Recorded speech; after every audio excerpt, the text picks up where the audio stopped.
সম্প্রতি যুক্তরাষ্ট্রকে টেক্কা দিয়ে নিজেদের মিসাইল সক্ষমতা দ্রুত বাড়াচ্ছে চীন।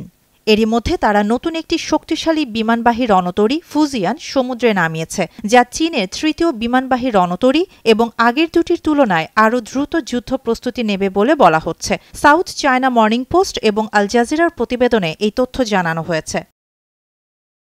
প্রতিবেদনে বলা হয়, ব্যাপক পরীক্ষার পর এই রণতরী এখন আনুষ্ঠানিকভাবে পরিষেবায় যোগ দিয়েছে। আধুনিক ইলেকট্রোম্যাগনেটিক ক্যাটাপল্ট প্রযুক্তি সহ এটি প্রথম চীনা রণতরী, যার মাধ্যমে চীন নিজ জলসীমার বাইরে আরও বেশি প্রভাব বিস্তার করতে পারবে।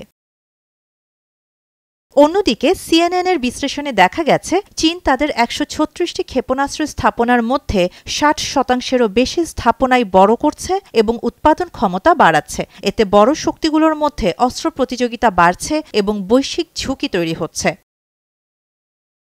চীনের শক্তি বৃদ্ধি প্রধানত তাদের বড় বিরোধী মার্কিন যুক্তরাষ্ট্র, ভারত এবং আশপাশের কয়েকটি দেশকে লক্ষ্য করেই এমন ধারণা বিশ্লেষকদের। তাইওয়ান প্রসঙ্গেও চীন আমেরিকার বিরোধ দীর্ঘদিনের। চীনের এক কর্মকর্তা বলেছেন, ফুজিয়ান অচিরেই গুয়াম, হাওয়াই ও অস্ট্রেলিয়ার কাছে উপস্থিত হতে পারে। এই অঞ্চলগুলোই যুক্তরাষ্ট্রের দ্বীপ শৃঙ্খল কৌশলের মূল অংশ, যা চীনের অগ্রযাত্রা ঠেকাতে ব্যবহৃত হয়।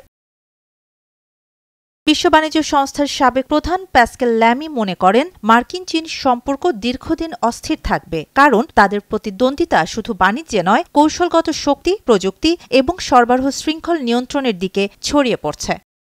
শাহানা জাহান, নয়াদিগন্ত।